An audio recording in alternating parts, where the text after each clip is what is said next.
Most of us would say that we love God and that He has our whole heart, but does our budget say the same thing? Today, we continue our series about money and putting our treasure where our heart is. Join us as we talk about it.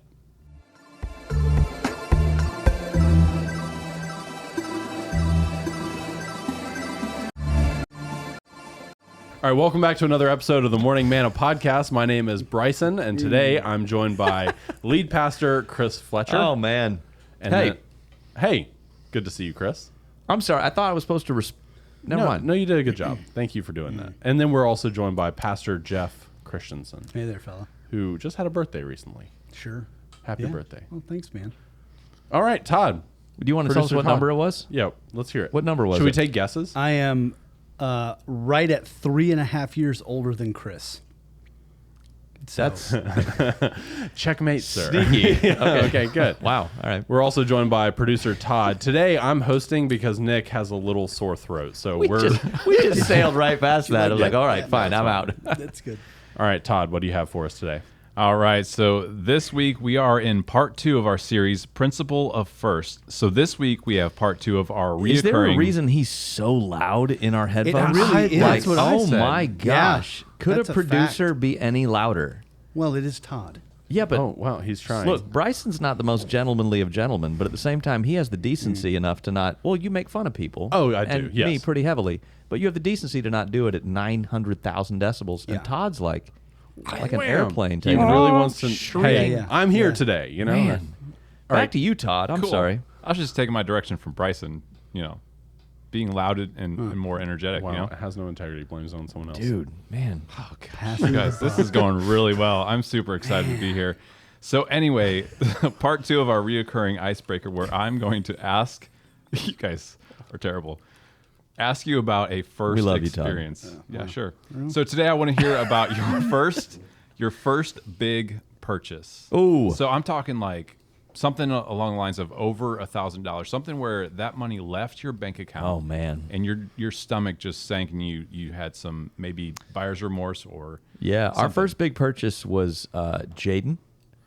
And I had pretty instant buyer's remorse once that bill came from the hospital. I thought, Can do we we send him back? Yeah, do we have to? No, but what's the off-brand cost? Did we keep the receipt? Well, he only got cheaper as he got older, too, is what I hear.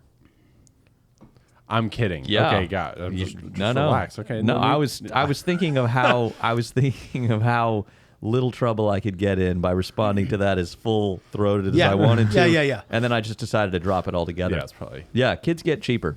Yeah, for sure. What's crazy to me about kids and like cheaper or whatever is, for whatever reason, the federal government, when they turn 18, goes, no, but you can't claim that they you said they that this cost you weekend, this. Well, past because weekend. I didn't know we're doing taxes, and my brother sends me something back and goes, hey, this is what's going on. And I said, how? I have 4 kids. And he said, yeah, but you have your first 18-year-old report on your tax return. That is great. And then he tells me that like there's this huge nosedive of what I can claim, and I'm like, this is when they're getting expensive. Man, Anyway. I don't look forward to that. No. My first one, I remember I was starting college at Manna University. Fun plug there. But I decided I needed a laptop that could actually support it, and I didn't want one that slowed down the moment you have one file downloaded on it. So I was like, I wanted to get a proper computer. Wow. And I remember it was a $1,400 computer. Still works to this day. Still using it. Wow. But, so good investment. That was Okay. 8 years ago now. There you It's go. Still running strong. Wow. But Attaboy. I remember I So you swiped didn't my get a Dell. card, and it was a Dell. Oh, it was a Dell. Yeah, it was a gaming Dell. Yeah. No. Yeah, Wow. I got the gaming side, not for actual gaming, but because they're actually pretty good computers. But Did you game on it? yeah, Okay. come on, man. But yeah, I did. It's not what I got it for. I did go straight home I and start mean- gaming on it. But It took me a couple years before I started gaming. on it. Wow. Yeah, I did all my schoolwork. I actually don't think I touched a game on it until after I graduated college. Yeah, fun fact about me. such restraint. So diligent. It's because I had certain professors. Your who were restraint is Nazis. something akin to Nick with a cold, when he can't talk. Right, And he yes. just sit quietly. Well, he does. He tries, but then he whispers. He croaks. Yeah. Yeah. Yeah. It's cute. Yeah, $1,400 on a computer. That one stung coming out. That was a lot of fun. Yeah. So for me, it was a car. Oof. Chris will remember my 1988 Chevy Caprice, that tank that I had. Lord. And it was 1,500. It was literally a tank. It was. That was a good car. It was terrifying. And Wait, yeah, was it terrifying because Jeff was behind the wheel, or was the actual? It was a sled. So It looked like a very large sled on four wheels, and he came rolling in. It's either a 69-year-old grandmother or Jeff. There's no in between. Honestly, I should have put like 20-inch rims on it or something. Like it was a fantastic. So it was 1,500, and that was, how old was I at the time? I don't even remember. Are you asking Chris? Anyways, or are you just... I'm thinking. I mean, I'm kind of turning this way because it was mid early 20s. Chris was there. I think I was 23. Yeah. And so it was 1,500, and that was one of those like, I can't believe this is getting ready to happen. And then when it did, it was like, Lord Jesus. So, but yeah, I remember the seats in that car would like sink. Like you would get in and just like fall into them. Legitimately. Yeah. Oh man. I bet that's good. Yeah. Todd, is that all we got?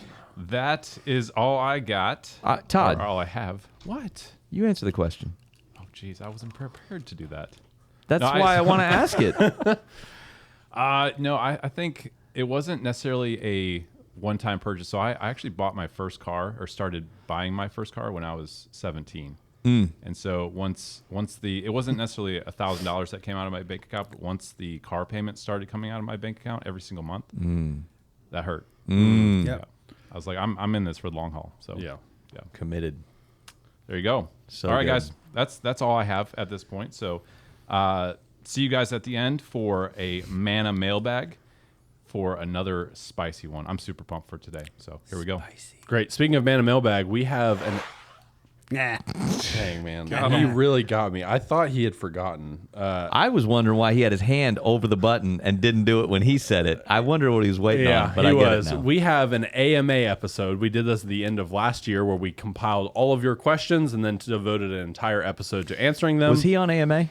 Yeah. It was. You were? Yep. Yeah. So we're going to that's do why it I can't again. remember. I'm not hosting it. Nick scheduled himself to host it. So I'm going to produce and watch. I don't know. When is it? Is April. Well, we're filming April the 2nd. So it's in it'll April? come out. Yeah, that's pretty close to Nick's missions trip. So it's quite possible that he's going to be taking the months of April and yeah, May that's off right. to prepare to be off again. Yeah. He did schedule himself. Did he? Yeah. Oh, so okay. and He he'll did. make sure that he has a voice. Yeah. Got by it. then. So Good. to eliminate all confusion, please submit your Manna Mailbag questions that you have. It can be about anything. Thank you, Todd. It can be about leadership, the Bible. It can be about situations you're going through in your life that you would like us to speak to. I'm going to begin compiling them. I already have a list going, but we'd love to include those on that list. So submit them good. down below. That's right. good. Send them Jeff, to Nick or Tell. if they ask questions about the long lobe of the liver of the kidney, Oh, yes. Yeah. you and I've had conversation about that before. We have. Yeah. I think we should do a few of those. There's one in the text. It doesn't matter. Let's jump into this week's Okay. episode. Principle of First, Part 2. We're just going to jump right into the heart of this message. Yeah, that's right. So the heart of this message is getting our finances and our heart aligned. What does that really mean, Christopher? The heart of the message is recognizing that God comes first in every place of our life. And what we're talking about are dashboard lights. We're talking about indicators that help us weigh ourselves against where God is placed in our lives. So we talked last week about the principle of the tithe and the principle of God being first in our finances. So whether you line up with tithe as a literal 10%, or whether you would line up with generosity, meaning it's above the tithe, however you decide you're going to walk out what the Bible's teaching, that's what you walk out. The tithe is returned to the storehouse. And then beyond that, we're talking this week about where your treasure is, there will your heart be also, Matthew 6:21, or where your heart should be. So we're going to expound a little bit on the idea that if God is first in my finances, what comes second in my... man, no, that's table crazy. shaking. Wow. Yeah. What comes second in my finances? And I believe that what comes second in your finances are the investment in what you're going to take with you to eternity, which is family, friends, making money work for you. So we'll talk shortly in this message about unpacking that idea. What does that mean? I'll talk about some of the stuff from where Jesus talks to the Pharisees. The Pharisees were taking what they would have given to their family, and they were declaring it korban or under the ban. So they were going, no, this is going to be given to God. So therefore, I can't use it to take care of my family. So their families were literally in crisis, and they were going, yeah, but I'm being generous, and I'm giving all of my money to the synagogue. And Jesus is actually telling them, don't do that. If you don't take care of your family, Scripture actually says that one who doesn't care for their family is worse than an infidel, which is a humongous statement.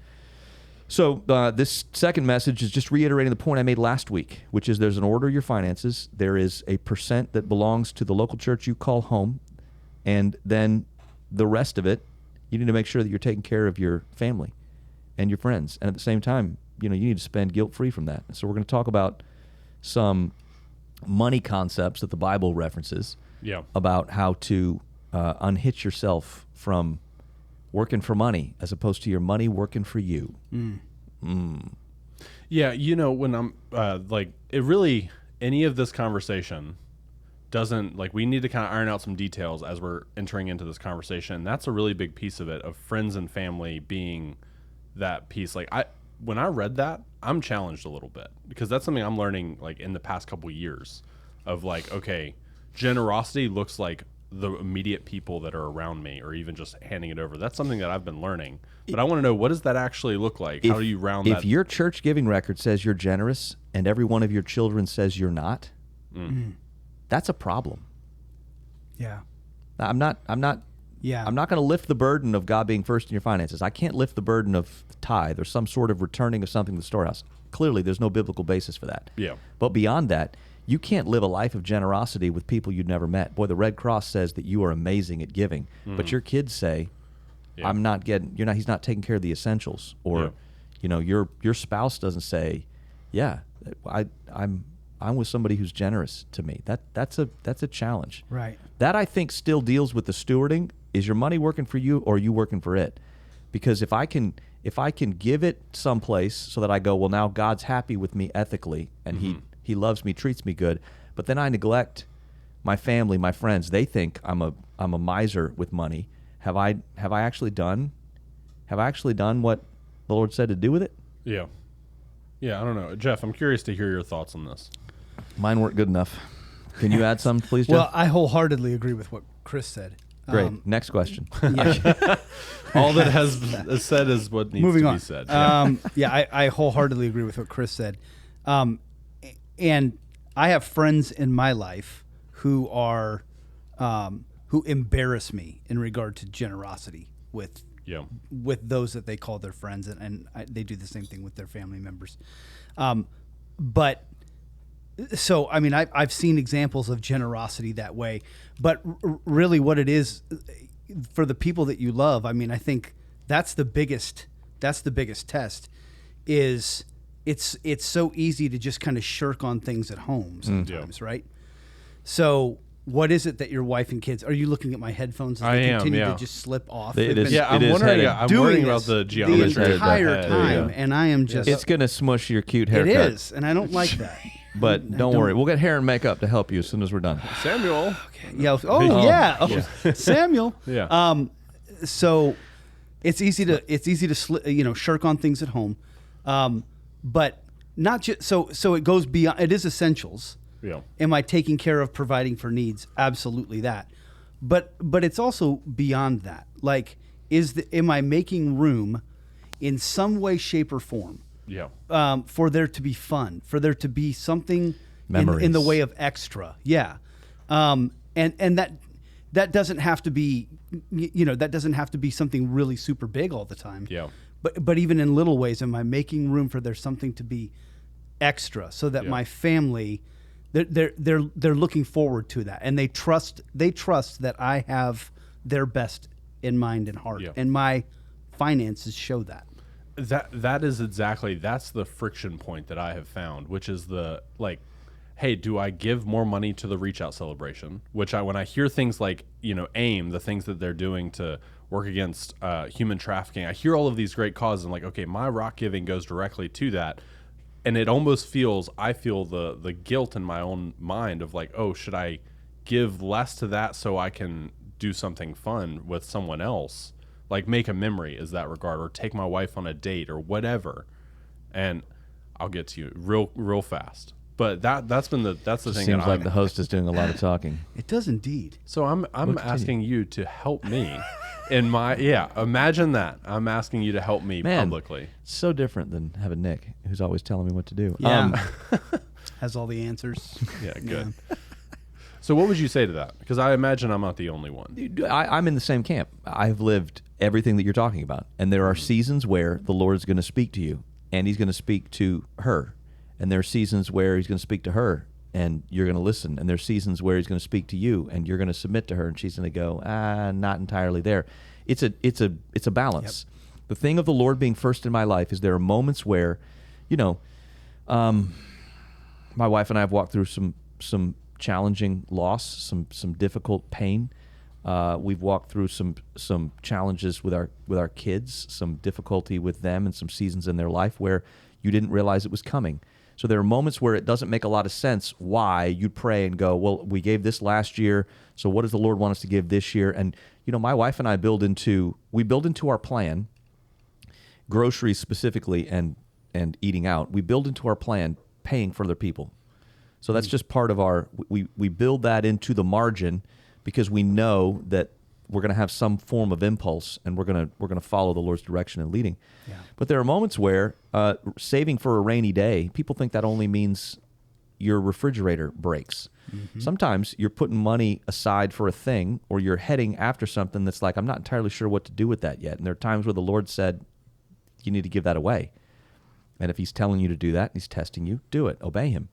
And if he's not telling you to do that, then don't do that. Sometimes generosity turns into what we see in the Bible when the widow, if you're reading the Bible reading plan, we were just in Mark reading about the widow's mite, where all these people are bringing from their excess and giving away out of competition because I want to be the most generous. And she came in and gave a large part of what she had. Notice some things. Number one, Jesus doesn't pull it out of the bucket and give it back to her. Number two, he says that clearly she was led to do that, so he gives her praise and applause for it. And he talks about, the whole point of this is him being in control of what he's given us to direct our resources and our things to be able to follow him fully into what he has for us. Yeah. So there are moments where you go, well, this isn't the year to give that gift to this ministry or this thing or whatever. I'm going to hold on to it, and then come to find out your kid's walking through a thing where a couple of days away would really be good, and so you spend a couple $100 there and go, well, I wonder why I didn't feel led to give it to that thing. Well, there's the answer to the question. Yeah, God saw that. He saw that. He saw that. He knew that, and he said, we're going to hold on to this because you're going to need to invest in this kid. You're going to need to invest in... Yeah. So what go ahead. I was just gonna say, along with what Chris is saying, a big component of this is being led by the Holy Spirit. 1,000,000,000%. Like, so I guess I feel the sense of like there's the person on the other end of this podcast who's going, how do I know if the Lord is leading? Yeah, like I feel the impulse, like Chris said, but I don't know, is that impulse the Holy Spirit? Is that my emotions? Right. How do I sort through that? Let me say this. You're not always going to get that right. Nope. And when you get it wrong, there's room for it because you were trying to do what's right. Yeah. So erring on the side of obedience always yields. Yeah. Let me be theological for a moment here, that you're not looking for perfection. The goal is, we talk about this a lot, the goal is allegiance. Right. If your heart is for God and doing things God's ways, then when you're pursuing God's ways and you make a mistake because you didn't hear right, or you followed an impulse that it turned out it wasn't him, God's not going to punish you for that. God's going to teach you through that, but he's not going to punish you for that. Your heart is for him. You're allied with him. He's going to take care of you. Yeah, there is a thing, and this is just an example, okay? There is a thing that I wanted, a couple things that I've been thinking and want, even borders on like, I might actually need one of these eventually, for certain things. But there was one particular thing that I had my eye on. I was kind of hoping it went on sale, et cetera, et cetera. An opportunity came up where someone was in need, and they sent this note to us about support, this, that, and the third. And my wife was like, we're going to do this. And I was like, yeah, we're going to do this. And I went with what the Lord laid on me, and it was going to be the price of the thing. And I still don't have the thing. Yeah. And at the end of the day, what I found was my obedience to him actually satiated somewhat the desire of I need to have this thing. I need to have it now. And so by handing it to him, there's a little more. I don't know. I still might get it. We'll see. But now we got to wait. We got to wait. Yeah. But when that kind of thing happens, and I had that happen actually not very long ago with a financial gift that I thought, I'm going to get that thing. And the Holy Spirit was like, well, what about this? What if you gave that over here? No. Yeah.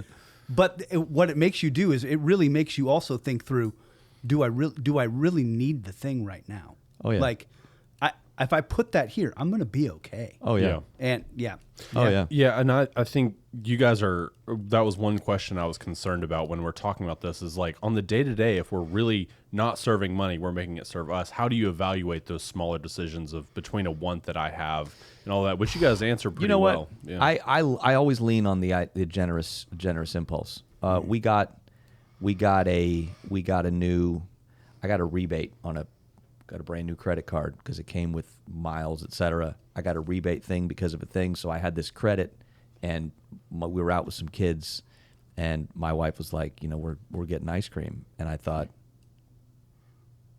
we're not. And then I went, wait a minute, you got that rebate, which will cover the ice cream. So I went, we're getting ice cream.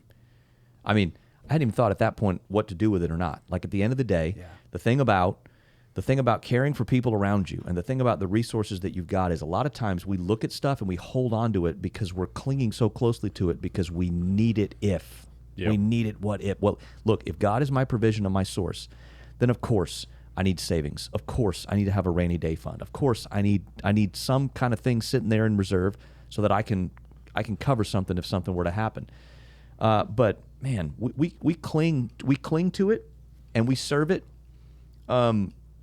in a way that is part of the reason I think people are uncomfortable talking about it. Interesting. Can you? I was about to say, can you go a little bit deeper in there? Of course. I think you intentionally stopped so that we would kind of lean in for No, a second. Did you see that? I mean, he was like, I don't wanna- I'm just going to stop here. I don't want to mash on all the hang toes in because this is a tough topic because what is. we should point out is from the dawn of human civilization, there are the haves and the have-nots. And so what is always running amok in the midst of all of this is sin and greed and evil. Yeah. So when you mix all that into the world, what you have is people don't trust anybody. Yeah. Because there is systemic injustice. Yes. Because there are the rich getting richer, whatever that means. As long as they're going to be as long as they're going to be humans, that's what's going to happen. We're never going to completely eradicate that. And so part of where this gets weird and awkward is everybody assumes that the idea is I'll deal with those things when I have enough so that I can deal with those things. And what I'm telling you as hopefully I'm talking to people. Well, I'm speaking more to people that I pastor than the internet in general. So listen to me. If you don't learn to be content with what God provides when He provides it at every level, you will not. Whenever you get more, you're still not going to live content, and you're going to end up serving it, thinking that you've got it right by just I give a portion to missions outreach and I tithe and I'm good to go. What I've discovered in my own life is that's not enough. Yeah. Because I still end up living as if, and you can ask my wife. This is a consistent area in my life of needing to. I'm not preaching stuff to you because I'm trying to get something from you. I'm telling you a story of my life where I've had to release. I'm the oldest of 8 kids.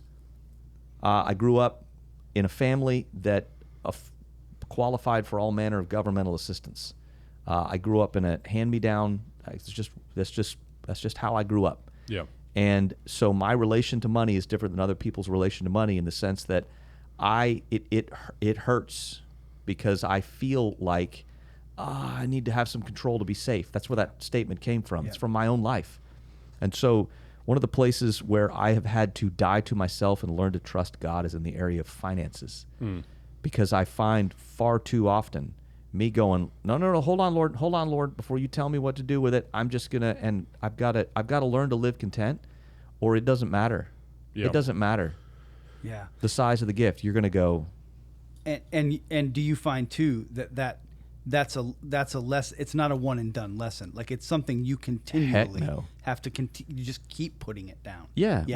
In some ways, I get that. In some ways, I should be a bit clear in that I think that the Lord's leading us to another level of faith, both as individuals, but also as a church and a church as organization. So we're talking about money a little differently than we have, say, in 20 years ago of our past. You remember some of the stuff that we're talking about. There's certain ways and even certain things I'm going to say in this message and even in this podcast that are going to sound not different, like I'm contradicting anything that we've said in the past, but I think some ways that we think about it are wrong in that we just go, well, I'm giving this bit away so I can hold on to an Ebenezer Scrooge and be a miser with this part of it and go, God's fine with my money. No, this is not one. So what we're going to talk about today, and really for the rest of the series, is you're not going to be able to tithe or give away this part of getting your money right. Because it has nothing to do with the money that you give us and everything to do with the money that you live on in your own life. Yeah. One of the things I want to circle back, we talked about hearing from the Holy Spirit and evaluating and the sort of impulse, hey, how do I make these decisions in the small things? But we've also talked about, now, you don't want to say budget. You prefer spending plan, which you said before we started recording this podcast. Do. But that's the word I was prepared to use was budget. Fine. But asking the Holy Spirit, in formulating my plan on spending my finances, how do you walk out that process and building a good... The reason I'm reacting a bit to budget is because a budget still says this is what you can or can't do with this pot or this thing. And I would say spending plan because a budget's kind of made up.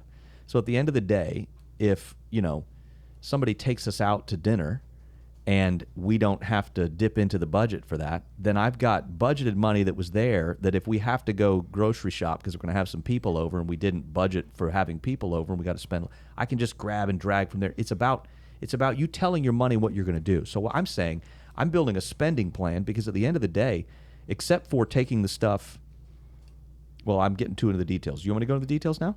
Yeah, why not? Okay. So when I talk about spending plan, I'm talking about telling your money what it's going to do beforehand. So, example, I get a paycheck.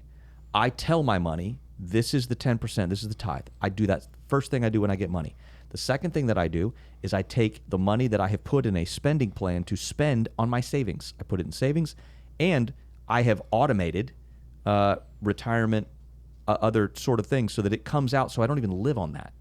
So I don't even know, I don't know what that amount. I know what that amount is because I know what I make and I know what the percentage, et cetera. But I don't do it on the regular, so it's not even in my paycheck. So it's not even something I could be tempted to bother with. So I tithe on gross. I give away amount that we've committed to give in the Reach Out celebration. We've got some margin built into our spending plan, and then we set buckets for the spending plan, and then I spend guilt-free in that because Lord gave it to me to enjoy. And you should enjoy it as well. You should enjoy it. And you should enjoy what it does for the people around you. You should enjoy the greatest gift. I mean, my wife has really helped me with this. Really, really, really, really. My wife has really helped this area of my soul. I tend to be, because of how I grew up, and my wife is so much better at experiencing the joy of what it means to bless others. And so through almost 22 years of being married to her, I have experienced the joy of what it means to tell a certain amount of my money I'm gonna give it or pay for. I enjoy that. Yeah, I mean, it's interesting. And so, Jeff, I'm kind of curious because this is, of course, like you're preaching this message. Nick is preaching this message. So now you're actually preaching. Yeah, it now. Nick is not. Oh yeah, he's sick. Yeah. That's right. We were going to get Nick. We were going to get Nick to use an AI and just type what he was going to say into an AI and let it read it while he made facial expressions. Yeah, he balked at that idea. I couldn't imagine why. I mean, it sounds foolproof. But yeah. So Jeff, can you help us get deeply practical in some of this and formulating a plan and maybe some of your experiences when formulating budget and how the Lord has met you in growing in this area? Well, not to sound like I'm just copycatting, but it was my experience of money growing up was a lot like Chris. So this has been a difficult area for me as well. We should say we're really close, Jeff and I. Yeah. And so, well, he said that almost yeah, like begrudgingly. But I didn't pick up that tone. So when I some of what we're talking about, we've learned here is through blood, sweat, and tears. So Yeah. I'm readily willing to admit to you that I have made some huge financial mistakes. I have going to college, different decisions that I made really put myself into a bind. Even after my wife and I first got married, I was not telling my money what to do. I was letting it tell me, and we reached a pretty difficult space in our lives because of mistakes that I've made. Yeah. So I'm not here to tell all of his mistakes, but I can tell you that some of what we're talking about is learning through the fire. Yeah. Because we made some whoopsies. We made some errors here, and so what we're talking to you about is something that's come on the other side of the whoopsie. Yeah. Yeah. So yeah, I mean, just my history. Like I was in my early to mid 20s before I started thinking seriously about what does it mean to, for my money to belong to the Lord. And I mean that, yeah, like all of that kind of stuff was really, really hard for me. On the other hand, my wife grew up, like Chris has talked about, where she tithed on her allowance. Yeah. Oh, gotcha, His wife yeah. has always been better than him. Yeah, that's a fact. There's no doubt about that. We're all in the same camp. Here. So, and so she's been much better about those things than I was, and she's also had, I think, like you're saying about Rachel, a much more generous impulse. Yeah. Than Oh, I yeah. have. And so that is something that I've slowly been shaped by. Yeah. Very Slowly. Yeah. slowly. And there are times where she would be like, I think in the moment, like Yeah. we'd be at a restaurant and she'd just have like a word of knowledge about the waitress or something, and just like, I feel like, Yes. I feel like we should give her a $75 tip. Yes. And I'm just like, the meal costs $35, girl. Yeah. What do you yeah. like, what is happening? I'm going to walk to work. You just spent all of the gas money. There was literally a time we were eating, that happened, and she said, this is what I'm feeling. Like, I'll do whatever you think we should do, but this is... And the war within me, I literally walked into the bathroom and cried. Like, I am not even kidding. Wow. And so, anyway, she's always had that kind of... Why an do our impulse wives more. hate us like this? I know. So... I'm not trying to dodge your question. I don't know if I'm answering it well, but I have learned what I know, and I'm not saying that I do everything perfectly even now, but what I do know, I have learned through difficulty and through like arguing with God. Yeah. Oh, yeah. Essentially. And what have I learned? Well, I guess to boil it down, do it His way. Because otherwise, you're just going to be really frustrated. Yeah. So, yeah, I mean, that idea that my money belongs to God, the message of the kingdom has been the biggest thing working in my heart and life and mind over the years that has led me to, I want to honor God with my finances because Jesus is my king. Yeah. And that means my life belongs to Him and everything belongs to Him. And where your treasure is where your heart is. Right. And my treasure is not in 1.5 million Beanie Babies that I bought so I could. I mean, you think about the average American estate sale, and you walk through and go, it's hard to imagine that this estate sale.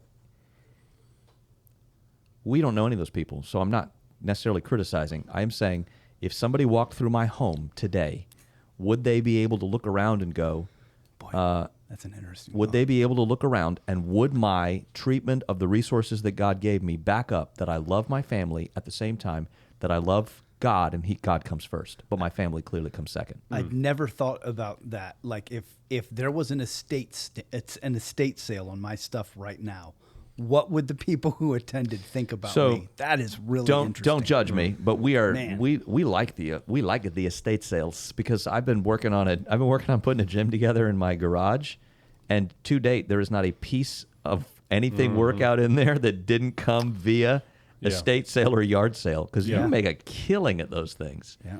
Except for two 25-pound plates from Academy Sports. Oh, whoa. You caught All me. right, man. Sorry. There you go. Sorry. I wanted to tell what? Speak up, Nick. Yeah, could you say it louder? Nick is Yeah, trolling. can you yell? Nick is trolling my small muscles. I'll say it for him. He said those are his biggest plates. Okay. Yeah, okay. That's pretty good. I'll give him that one. That's pretty funny. It's funny that you say that because I actually looked around my house. I think it was last year.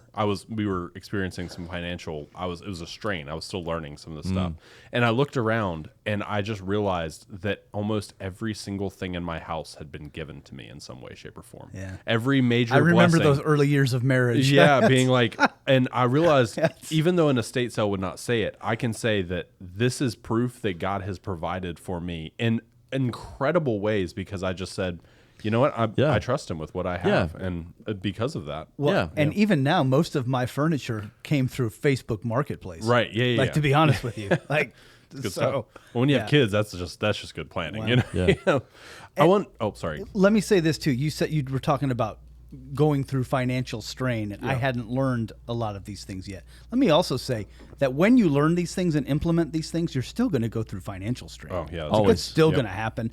So, Chris mentioned this last weekend as well. Like, don't assume that if I make sure that I always tithe and I give beyond the tithe, that means everything's going to work flawlessly with your finances. I've now guilt-tripped God into taking care of my money. You have not obligated God to anything, and you will live very frustrated if you think that. Yeah. The other thing is this too, the positive side of that. If you're experiencing financial strain, don't assume that it's because you must have done something wrong with your finances. Very good. And God is punishing you. Don't do that. No, don't do that. Yep. Speaking of financial strain, debt is a huge topic in talking about finances. I mean, there's some people listening who that is quite a hefty thing weighing on their mind when we talk about it. But this understanding of, okay, there's a couple different approaches to how we see debt. Yeah. Some people would say like debt is sin.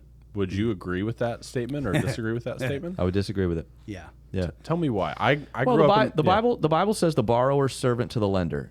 And what it's talking about is who's in charge. Mm-hmm. That's what it's talking about. It's not saying that debt is somehow a millstone that hangs around your neck. You want to be on the right side of interest. At the end of the day, that's what we're paying attention to, right? So there are... You want to be on the right side of interest. I'm not a proponent of cut up all your credit cards and only operate on cash, because I think that the credit card system is the world's greatest way to amass cash back and travel points. Mm-hmm. I just told you we got a new credit card because we were thinking about some trips coming up in the future, and I thought, well, why not turn this into miles? We can use it for free tickets. We pay off. We do not carry a credit card balance. That is a rule in our home. And I often push people before they think about whatever loan they're going to take out. Every single thing you buy, or everything you get, comes with a tax. And I'm not talking about the tax when you go swipe it at the counter or whatever. Are you prepared to pay the maintenance tax? Are you prepared to pay the upkeep tax? And are you the right side of interest? So let's take somebody, for example. Someone comes in and says, look, I was taught that a home is the perfect investment. Everyone needs to buy a home. And now that I bought a home, I need to pay down the principal on the home so that I can, whatever, blah, blah, blah. Well, which is not a bad idea. Not a bad idea. Not a bad idea sometimes. The thing about home ownership versus rental, don't fall into the trap that rental is just throwing your money away, because homeowners are the same thing, flirting with the line because of property tax and because of all manner of things, because of the interest on the loan payment you're taking out and paying over 30 years. Right. You probably are not going to make all that money you think you are. You're just storing it up in a bank to be able to get it back at the end, and they're still walking away with more. Beside the point. Which is more expedient month to month? Is it more expedient if you have a home, let's say you bought a home in 2020 or 2021, and you've got a ridiculous rate of interest on that puppy. So if you're sitting on a 2 point whatever, people were seeing 2.8, 2.9, as low as 2.6% interest rate back then. Or you've got just a run-of-the-mill Roth IRA. You can put $7,500 a year into a Roth IRA and get a return on investment of that between 3%, sometimes up as north as 3.5%, 3.9%. Yeah. So you tell me, is it better to make an extra house payment and pay your house down, or is it better to put that money in a Roth IRA, which you're going to end up with more in the end? You end up more putting in the Roth IRA. We're just trying to play the right side of interest.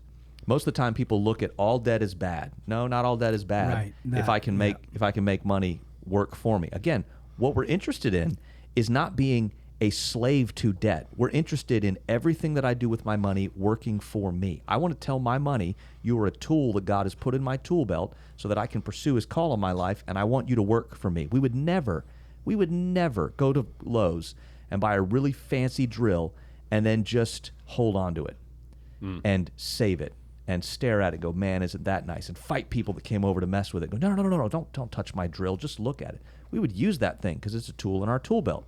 And it would get dirty over time, and it would get messy, and that would be kind of the same thing with money. Yeah, Make it work. You said not all debt is bad, but there is debt that is bad. Yeah, compounding credit card debt is a bad idea. You should get out of that as quick as you can. Yeah. I think that sometimes school debt is a bad idea. Yeah. Because I think sometimes the degree that you're going for with the job that you want to get, why on earth would you walk into that job $300,000 in debt when that job's going to pay you $65,000 a year? That balloon's going to go before you're able to pay the thing off. So now all of a sudden you see how they're making the money back on that. We want to make money work for us. We want to make debt work for us. There are places that we have to pay the piper in order to sing the tune, but we want to be able to come up the right side. Yeah. And I think not saying sin isn't an issue, but really when it comes to debt, it's more of a wisdom issue than it is a sin issue. Yes. So if you've got that unchecked credit card debt, that's just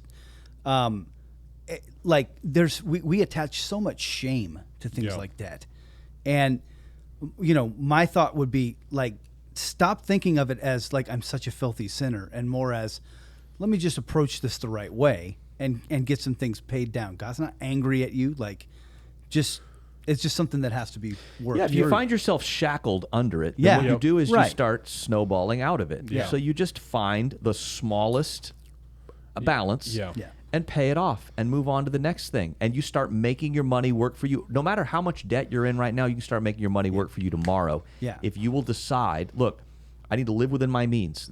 My means are what come in. So I'm going to live within my means. I'm going to reject debt. I'm going to start that today. And what I'm going to do is let's alleviate the guilt of that. We've preached God is in charge of my money, but then people have preached, well, the only way to alleviate that guilt of debt is to give money to the church, and then you're going to have treasure in heaven. And then we've saddled them with guilt. It's a really hard system in which to live because of how much weight and oppression we've put on it. Yeah. And he says his yoke is easy and his burden is light. If you are spending on a credit card because you cannot control your own impulses and you just need more for you so you can get looking awesome, so you can show them what, that's an issue of your heart. What's the problem, the credit card or your heart? Your heart. So stop letting the credit card be the way that your heart goes out of whack, and then get, submit. Yeah, well, to him. I had never thought about it, seeing it as a wisdom thing more than a sin, because that is the biggest thing, is the shame. And I'm sitting here, one of the things I was like, if I'm listening to this and I'm hearing, oh yeah, it's so great that you're talking about investment, and like I'm in crippling levels of credit card debt, and I feel ashamed of myself listening to a podcast like this. Stop. Yeah. Confront the brutal facts. I just texted you about this earlier. The first part of the change process is confront the brutal facts. This is where I am. Look, if you are in a crippling pornography addiction, stop. Confront the brutal facts. Wave the white flag. I am beyond where I can go. In the case of the pornography addiction, confess sin and repent. In the case of the crippling debt, just go, Lord, I submit to you. Right. And I'm going to use wisdom with my finances, and we're going to start walking our way out of this. And no, I can't take the Bahamas vacation on the yacht like the super rich and wealthy. Right. No, Sure. you can't. Right. But I can start getting myself out of the hole that I've dug. Yeah. Yes. Yeah. And if you find yourself in a type of debt that it's evident sin is involved, 1 John, if we repent of our, of our Confess sin, our God sins. is faithful and just. To forgive us our sins. Right. Yeah, if we confess our sins. And Thank to you. cleanse us from all from all unrighteousness. unrighteousness. It's just, I've been cleansed more than Jeff. I just memorized that. You see, I memorized that verse. I saw that. Well, add a gold star to your performance board later on. I think I just you lost should do 3 that. crown jewels in heaven. Yeah, I grew up reciting that every single week in the liturgy, so it really is actually in there. All right. One of the You lose. Yeah, I do. No, in terms of liturgy, Jeff wins. one of the Every things that we time. talk about in finances that really challenges me, I'll be honest, until I came to Manna Church, I did not even really think of this word in terms of finances. Legacy. Oh.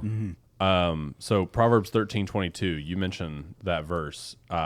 A good man leaves a legacy to his children's children. It's convicting. Yeah, it is. Can we talk about legacy for a little bit? We can, because I think it's a thing that is a bit of a challenge in American society as a whole. Yeah. I think that we're good at getting and we're not good at giving. Legacy involves the idea of transfer, and it involves the idea of a next generation.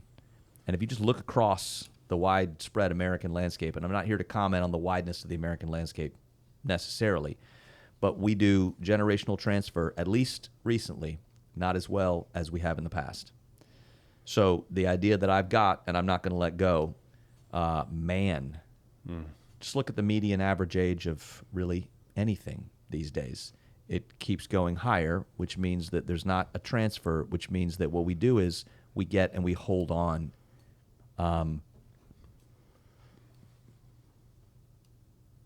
Investing in a legacy means opening my hand and letting it go to the next generation to empower them to take steps to be all that God called them to be. And I think sometimes we act as if I have to be dead in order to invest a legacy, meaning I have to live to, nowadays with ages rising, I have to live to 110 and then I will release the money for the legacy. Well, at that point, in my case, my kids are going to be in their 80s or 90s. Right. Yeah. So investing a legacy, I would say, let's stop thinking about that as my will and testament and when I die, and start investing faster, earlier in the legacy of next generation, generational transfer with all of our resources, our power, our wealth, our knowledge. Knowledge. Knowledge is one. Actually, that was one of the main things I was thinking about, because, we're talking to that person, let's just say crippling levels of debt. Maybe they're in their later stage of life and they're like, look, I just don't really have the opportunity to give to my children in terms of physical resources, but there is a knowledge transfer. If you're breathing, you have something to give. Yes. Yeah. You have something to give. That's right, because it's not all about finances. No. Right. And if you'll uncork generosity, if you'll put him first and you'll go, everything that I have is yours, therefore I'm going to use everything to affect, really, we're affecting the next generation. We're affecting peers, but for the most part, we're investing in what we're going to hand off to the next generation. We need to do it earlier. We need to do it with more championing of the generation that comes after us, and we need to be freer with what we've got. And like, I'm going to just put you to the test here. How much have I talked about your gift to the church? Right. I haven't. Yeah. Yeah, I'm talking about Well, I was investing sitting here in. thinking, I was like, gift as in, like, you've talked about the time and effort and everything, but like not finances, right? Now, can you guys talk to parents a little bit? I'm not a parent, but this is something I've thought about, because my parents did a good job of training me. I'm not going to say I'm not going to be getting that big old. Now, my dad does have a sports car. Oh. So, maybe I'll take that. But you're not the only child. That is a fact. Yeah, my brother's definitely getting the sports car. Yeah. I'm getting all the nice, like, fun memory stuff. My brother's gonna I know get the car. answer. Yeah. But tell the people, where are you in the birth order? I'm the last. Okay. I am the youngest. So that sports car is going to be gone. Now, there are certain things, you as the baby, you are going to come in and sneak into the inheritance early. That's your gift to being last. My brother's going to get the Mustang, but I'm going to get all of those antique firearms. And, which I would prefer, because the Mustang, Okay. is, Yeah. he'd climb out of his grave if it had, like, Can a you piece of mentor my dust baby on it. brother, Samuel? No. Why? I need him to get more of this If energy. you're not going to mentor him, I'm not going to mentor him. I need him to get this energy of, like, Yeah. there's some stuff that's going to be gone by the time it rolls on down to you, and stop sneaking into my dad's closet and stealing stuff now. Yeah, okay. Yeah, that's true. He does a lot of stuff. He does. Yeah. All right, Jeff, how about you talk to parents about how do you build a legacy of finances with your kids in terms of knowledge transfer? In terms of knowledge, I think, this is what we're trying to do with our 17-year-old, with Reese, is he's working here on hospitality. He's actually trying to start a mobile oil change business. He texted me about that. Yeah. Yeah. And so we're trying to walk with him through, okay, what does it look like you need a business account? How does that interact with your personal account? Yep. What do you do with those finances? How do you pay yourself from what you make? How do you invest? Like, we've, to his credit, not that he's amassed a ton from it, but he's been, for the last couple years now, doing investment through Acorn, I think it's called. Yeah. Like, he downloaded the Acorn app and started doing it when he was 15. So, we're not financial experts. We're not the wisest people on all of this, but we are trying to walk with him through, hey, what are you spending your money on? When are you spending it? Are you controlling those impulses? I mean, he just turned 17, right? Yeah. So he's not controlling all his impulses. Yeah. I mean, he gets on the Converse or opens the Converse app, and it's like they drop some new shoes. Yeah. McDonald's is right near your house, and you're like, oh. But this is the biggest thing is reinforcing the same principles over and over again. Yeah. So we're finding ourselves in regular conversation with him about this. Yeah. And we're saying a lot of the same things over and over again. Yeah. And that's just what, and we're doing it with grace. And we're when we see him misstep, we say so, and we do it lovingly. And we need to empower the next generation with the knowledge, with the resources. I would even say with the finances that we've got. We need to invest in creating opportunity for them to try, fail, learn, and try again. Please note I said fail. Yeah. We need to create an environment where failure's not fatal, because we need to let kids try. Now, when I say failure's not fatal, I mean, if you've got a kid who says, I want to be a Wall Street trader, but they've never do their math homework, and when they do, it's like D- or below. It's like, well, maybe words are your thing, buddy. Like let's not. Right. You know what I mean? Absolutely. When my kid was coming up, Jaden, we were talking about, he was really into like satellite stuff and SpaceX and this, that, and the third. And so I sat down and was like, bro, let's talk about what it means to be an engineer. And we started talking that through, and he was like, that sounds terrible. I said, okay, wait. Do you really think? Now I know this part of it's fun, but if all the rest of it stinks, do you really think God called you to give your life to something you think stinks? Yeah, probably not. Perfect. Cross it off the list. Yeah, probably not. But we want to invest in, and not your blood family, your kids, your family. You want to help create an environment where they can try, fail, learn, try again. At the same time, with next generation. I mean, I think that if you own a business, you should be looking at how you can invest in the next generation workforce. So we constantly hear about how the next generation, I hear all the negatives. Next generation's lazy. Next generation don't know this. Next generation don't know that. Well, what are you doing about it? I said in the message, I was in San Francisco one time visiting some friends a few years ago, and there was a gentleman, he and I are still friends, but we could not be further in terms of our religious, he is not me, and I am not him. And so we were talking about, it was my first time in San Francisco, and I was noting just some of the challenges the city was facing, and we started getting on the topic of homelessness, which if you live in Fayetteville, North Carolina, we have a pretty big hand in ministering to our homeless community. Yeah. And so I was just asking some questions, and he was talking about the fresh Bay Air and all of their environmental changes, this, that, and the third, and about how homelessness weighed heavily on his consciousness. And, obviously I have a mouth problem. I'm like, well, how heavily does it weigh on your wallet?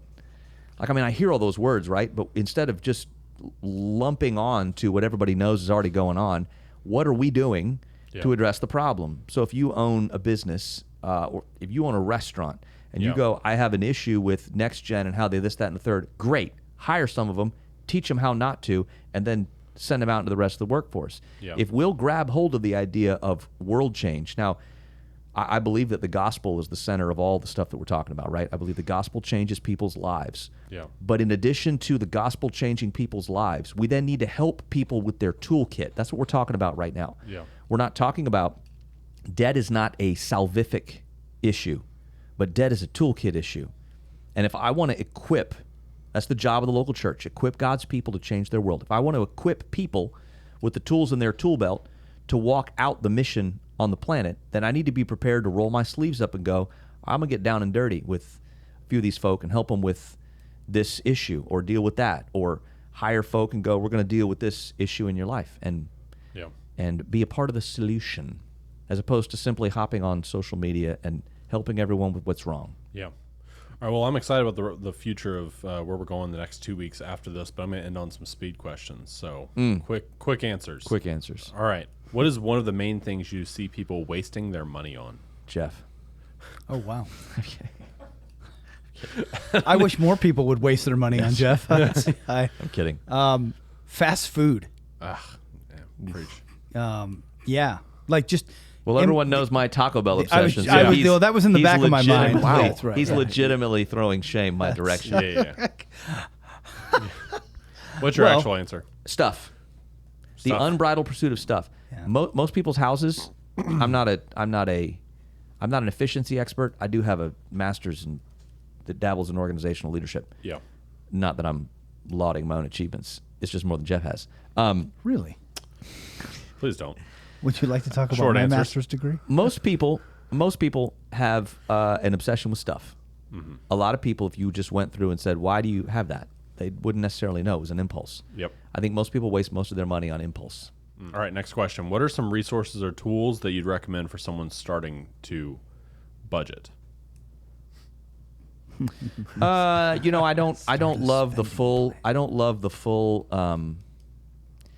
Gosh, this is tough because you got to chew some and spit some out, okay, right? So on either side of the spectrum, there's Dave Ramsey. I use his Every Dollar. Yes, I use his Every Dollar tool. Yeah, Yep. That is helpful. At the same time, I take financial advice. I said financial. I take financial advice from Ramit Sethi. Financial advice. I do not agree with all of his stuff. I don't even agree with all of his financial stuff. But he's on the other end of the spectrum, away from Dave Ramsey.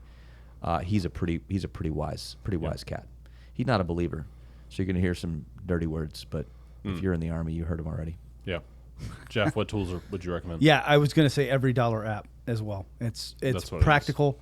And you don't have to be bought and sold into everything financial piece university. You That's heard a tool.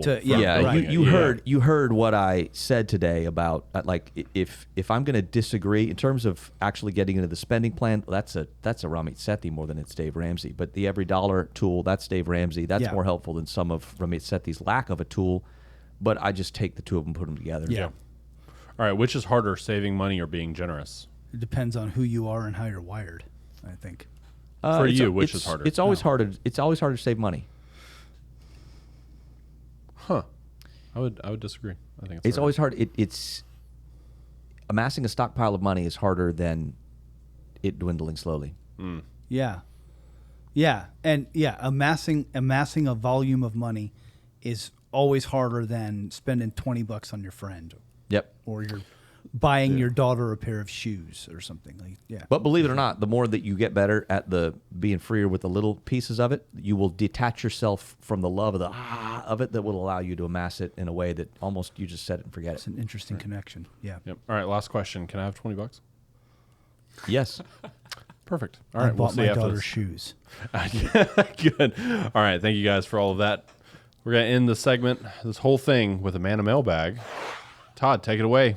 I got you. All right, so this week's Manna Mailbag is coming from Vape DZ 4741, and the question is this: if your spouse, yeah, that's the name. Yep, I'm reading it. So, if your spouse lies over and over again about the same thing, and you have given them many opportunities to be honest, but still no honesty, how can I keep forgiving? Now, all trust is broken, and you can't believe even the smallest things you want answers to from them. What do you do? Forgiveness is not about your feelings. Forgiveness is about a decision to release someone to God's care, essentially. I hear Chris breathing back here like... Well, no, it's just that usually I'm the one breathing like that. And so when I hear you do that, yeah, exactly. So when I hear Chris do that, I know something. He wants to say something. So, yeah, please. I think at its base level, we need to recognize that we're all going to be broken in some way, and we're all going to have sin patterns in some way. And I think that working towards a place where we quote-unquote trust in the sense that I believe that you're following after Jesus, sure. But trust in the sense that I'm going to turn a blind eye and never look over your shoulder is ridiculous. Yes. So if your spouse, friend, child, whatever, has a proclivity in a certain direction, never fully trust them, ever, for the rest of your life.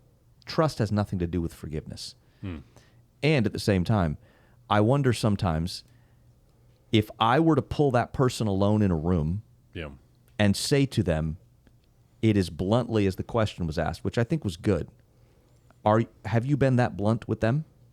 And so we got to put the weapons away. It can't. So if you're screaming at them and they're screaming at you, that doesn't count. I'm talking about when we've pulled back, demystified. Listen, I love you. I'm for you. And I'm going to say it plainly and clearly in a way that you can understand and repeat back to me what I just said. If they're able to do that, I think we are in the place to begin the healing. If not, then I think that outside of the fight, so that means when there's not a loaded situation thing going on, go to dinner, sit down at dinner in a restaurant where no one can scream or yell or whatever and say, I'm going to say this really clearly. Boom, boom, boom, boom, boom. Lie, can't trust you, want to, how can we fix this? Yeah. And if they want to, that's what we need in order to start the process. And if they don't, that's a different conversation.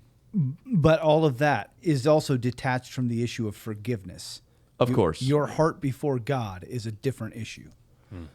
Yeah. Yeah, because forgiveness and trust, I can forgive someone I do not trust. And I can forgive someone who does not have that level of trust and may never get it back. Exactly. Forgiveness means I take the feelings of hate, I take the feelings of anger, I take even the feeling of betrayal, and I submit to him and go, look, I've got to give this to you because I can't carry it, which actually then frees me from emotion or enough emotion to be able to sit down and go, all right, let's deal with the nitty gritty. You have lied, you've lied again. You are to the place where I don't know how to trust you. I want to repair this relationship, but you're going to have to make some decisions, and I'm not going to put up with. And you'd be surprised at what those types of conversations, free from emotion, screaming at each other, you'd be stunned at how humans are able to operate on a level like that in a way that really gets on the inside of people. Yes. Where you'd be shocked, screaming and yelling and calling them fascists and whatever, actually has little to no effect. It has the opposite effect. It makes them angry and want to fight back with you and prove themselves. Whereas some of that decoupling from emotion is really, really powerful. That's where I would start. Yeah. Again, this is the internet, so we're detached from actually knowing who you are behind a username. Yeah. So I was going to say screen name, but that means I'm old. Yeah. Yeah, you can't be saying stuff like that. I'm covering your What's shame. your AOL screen name? Oh, I don't even know what AOL is. America Online. Okay. That's what it sounded like. Awesome, Todd. That's all we got. That's the thing. That's awesome. it. Well, hey, just a reminder, we have that Manna Mailbag AMA episode coming up. Thank you, Todd. Man, what a guy. Coming up here in a few weeks. So if you would submit all of your questions that you have, we love questions just like that, especially the ones that are situations where we can help you through something as well. So submit them. I'll personally take note of them, and we have that episode coming up. Also, if you like this video, if it challenged you in any way, or if you feel like it would help someone else, then you can share that, like, subscribe, all the fun things. You can follow along with this series on our Manna Church app, which you can download on the App Store for Google and for Apple. Did you guys hear that? Do you have it downloaded? Do I have what downloaded? The app? Yes. Yeah, of course. Good. What kind of question is that? I'm just asking. That's how I give my large, generous donations to the local church. Okay, that's ridiculous. All right, well, we love you, Manna Church. Until next time, let's change the world. Check out our website, manna.church, to find ways you can get connected with our services, small groups, outreaches, and more.